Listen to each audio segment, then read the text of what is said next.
दोस्तों हमारे union budget आने वाला है। यूनियन बजट आने में अभी 4 दिन बाकी है। लेकिन उस 4 दिन के पहले हम क्या हमारी रणनीति रणनीति हो स्टॉक मार्केट के रिगार्डिंग, किस स्टॉक्स में हम निवेश करेंगे, किस स्टॉक में हमारा पैसा जाएगा तो हमें ग्रोथ मिलेगा, उस पर हम फोकस करेंगे। तो प्री बजट आने से पहले हम एक्सपेक्टेशन लगाते हैं कि गवर्नमेंट किन किन सेक्टर्स में अपना स्पेंडिंग बढ़ाएगी, किन सेक्टर्स में कम करेगी, कहाँ गवर्नमेंट का फोकस ज़्यादा होगा, गवर्नमेंट का फिजिकल डिफिसिट क्या है, गवर्नमेंट अपना खर्चे को मतलब निकालने के लिए क्या डिसइन्वेस्टमेंट करेगी नहीं करेगी। आज उन्हीं चीज़ों पे हम बात करेंगे। ठीक है। हम लोग सबसे पहले देखेंगे रेलवे। रेलवे जो है गवर्नमेंट का सबसे बड़ा इंफ्रास्ट्रक्चर है। रेल नेटवर्क से आए दिन लोग इतने लोग जितने रेल नेटवर्क से ट्रेवल करते हैं उतना किसी कंट्री का टोटल पॉपुलेशन है। तो क्या हम ये देख सकते हैं कि रेलवे स्टॉक को हम लोग लंबे समय के लिए अपने डीमेट अकाउंट में लेकर रख सकते हैं? क्यों नहीं रख सकते हैं, बिल्कुल रख सकते हैं। क्योंकि गवर्नमेंट का जो इन्वेस्टमेंट है वो लगातार 2018 से बढ़ते जा रहा है। फाइनेंशियल ईयर 2018 से फाइनेंशियल ईयर 2018 में गवर्नमेंट का 1.02 था इन्वेस्टमेंट। फिर देखिए फाइनेंशियल ईयर 2019 में 1.33 था, फाइनेंशियल ईयर 20 में 1.48 था, फिर फाइनेंशियल ईयर 21 में 1.55 था, फिर फाइनेंशियल ईयर 22 में 1.90 था, फाइनेंशियल ईयर 23 में 2.04 था, फिर फाइनेंशियल ईयर 24 में 2.60 था। तो हम देख रहे हैं कि रेलवे में इन्वेस्टमेंट गवर्नमेंट का एक लगातार बढ़ते जा रहा है। और रेल इंफ्रास्ट्रक्चर को 50 लाख करोड़ का इन्वेस्टमेंट जो है 2018 से 2030 तक चाहिए। तो इस हिसाब से हम रेलवे स्टॉक्स को फोकस कर सकते हैं। फॉर एग्जांपल आईआरसीटीसी है, आरवीएनएल है, आईआरएफसी है। ये सब स्टॉक्स में हम निवेश करें तो हम एक्सपेक्ट कर सकते हैं कि आने वाले दिनों में हमें अच्छे रिटर्न्स मिल जाएंगे। ठीक है। तो रेलवे पे हमें फोकस करना चाहिए इस बजट के बाद।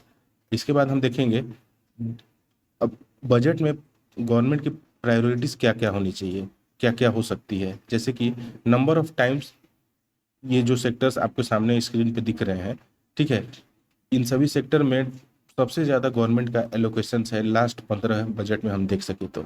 जैसे कि सबसे ज़्यादा डिफेंस में 15 हम देख सकते हैं, 8 है रूरल डेवलपमेंट में, 14 है फूड एंड पब्लिक डिस्ट्रीब्यूशन में। ये 3 सेक्टर्स में गवर्नमेंट का सबसे ज़्यादा एलोकेशन होता है।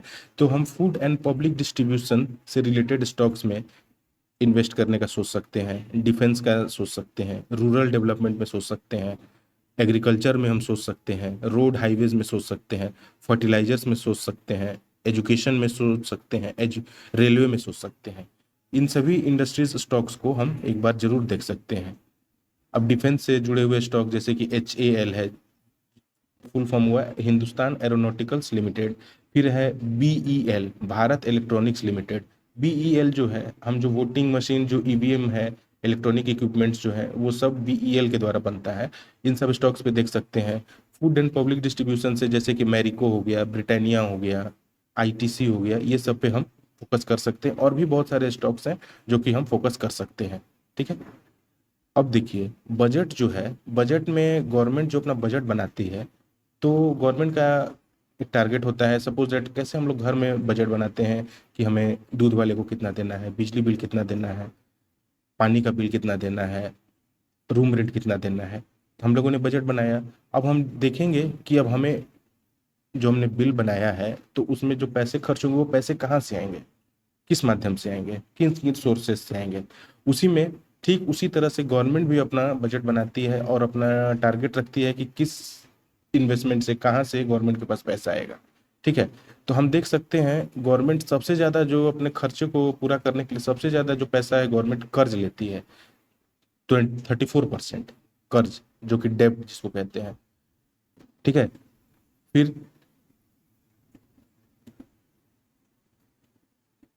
ठीक है, फिर हम देख सकते हैं गवर्नमेंट 20%, जो गवर्नमेंट का बजट का 20% जो होता है वो, हाँ, हम देख सकते हैं कि 34% गवर्नमेंट जो है अपने खर्चे को पूरा करने के लिए कर्ज लेती है। उसके बाद सबसे ज़्यादा फिर गवर्नमेंट के पास पैसा आता है GST कलेक्शन से। फिर जीएसटी कलेक्शन के बाद गवर्नमेंट के पास पैसा आता है इनकम टैक्स से। इनकम टैक्स के बाद सबसे ज़्यादा गवर्नमेंट के पास जो कलेक्शन होता है कॉरपोरेट टैक्स से। कॉरपोरेट टैक्स के बाद एक्सरसाइज ड्यूटीज से आती है गवर्नमेंट के पास कलेक्शन पैसे। फिर आता है 6% जो होता है गवर्नमेंट के पास आता है डिविडेंड से, और जो गवर्नमेंट ने इंटरेस्ट अर्न किया है जैसे फॉरेन में इन्वेस्ट करके या फिर किसी कंपनी में इन्वेस्ट करके, ठीक है, उसमें से जो डिविडेंड मिलता है, इंटरेस्ट मिलता है। सपोज दैट गवर्नमेंट का भी आप देख सकते हैं कि गवर्नमेंट का भी शेयर है आरबीआई में, तो आरबीआई जितना फायदा में जाती है उस हिसाब से गवर्नमेंट को डिविडेंड देती है। अभी हाल फिलहाल के दिनों में आपने सुना होगा लाखों करोड़ों का डिविडेंड गवर्नमेंट को आरबीआई से मिला है। फिर होता है 2% जो होता है गवर्नमेंट का अर्निंग होता है, वो होता है लोन रिकवरी से और डिसइन्वेस्टमेंट से। लोन रिकवरी का मतलब कि सपोज दैट गवर्नमेंट ने किसी कंट्री को लोन दिया हुआ है, ठीक है, लोन दिया है, तो वो लोन अगर गवर्नमेंट को मिलता है तो उससे भी गवर्नमेंट की अर्निंग होती है।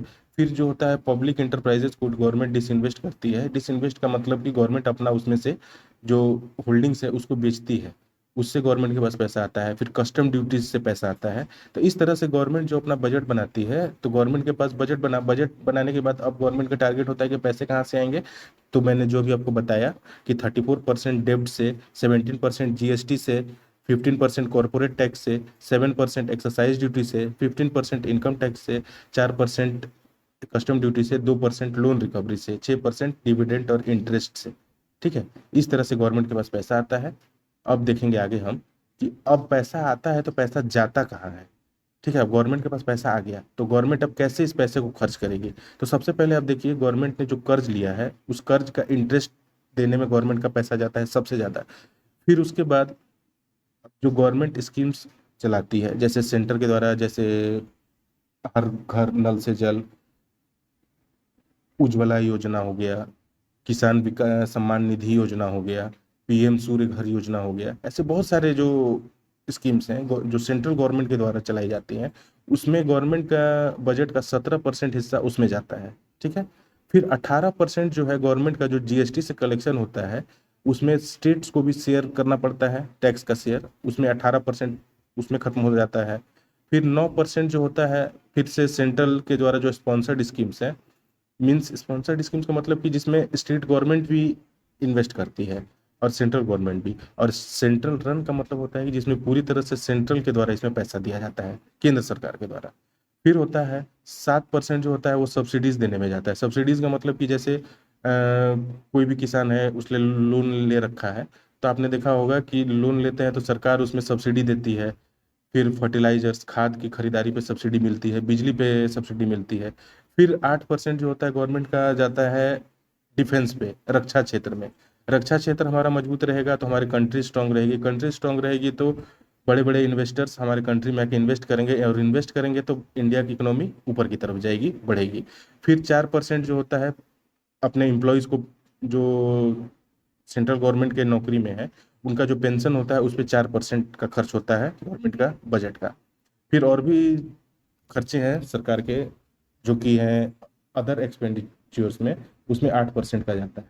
इस तरह से गवर्नमेंट के पास पैसा आता है और इस तरह से गवर्नमेंट बजट से पैसा खर्च होता है। फिर हम देख सकते हैं कि गवर्नमेंट को 2 करोड़ जो होता है, almost 20% of the budget amount goes into डेब्ट इंटरेस्ट पेमेंट विच रफली ट्रांसलेट 2 करोड़ पर मिनट। हम लोग देख सकते हैं कि बजट का 20% जो है गवर्नमेंट का, जो गवर्नमेंट ने कर्ज ले रखा है उसके इंटरेस्ट पे जाता है, बजट का 20%, जो कि रफली होता है 2 करोड़ पर मिनट, ठीक है।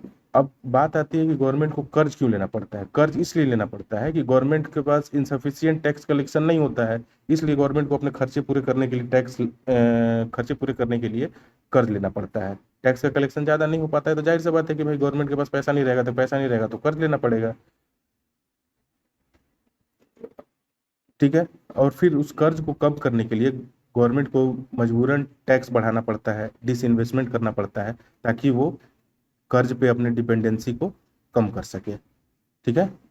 तो इस तरह से हमने देखा कि बजट से एक्सपेक्टेशन क्या होती है, बजट कैसे बनता है, बजट में क्या टारगेट होता है, कैसे अपने टारगेट को गवर्नमेंट पूरा करती है।